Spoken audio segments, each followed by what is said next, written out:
You ask Tiger to solve. This deals with linear equations with one unknown. The final result is x equals -7/10. Let's solve it step by step. Simplify the expression. Break up the fraction. Simplify the fraction. Break up the fraction. Simplify the fraction. Group all x terms on the left side of the equation. Subtract 1/2x from both sides. Group like terms.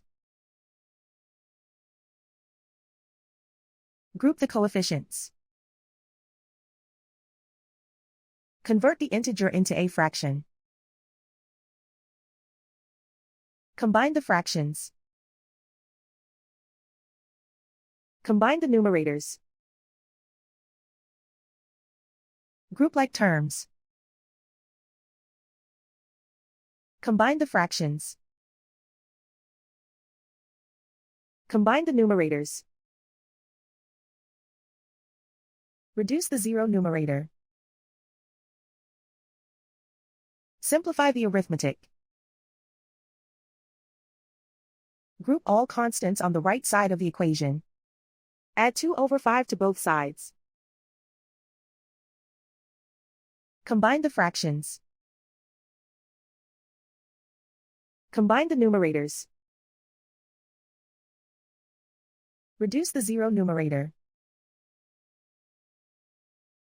Simplify the arithmetic. Find the lowest common denominator. Multiply the denominators. Multiply the numerators. Combine the fractions. Combine the numerators. Isolate the x. Multiply both sides by inverse fraction 2/1. Group like terms. Multiply the coefficients. Simplify the fraction. Multiply the fractions. Simplify the arithmetic. And so the final result is x equals -7/10.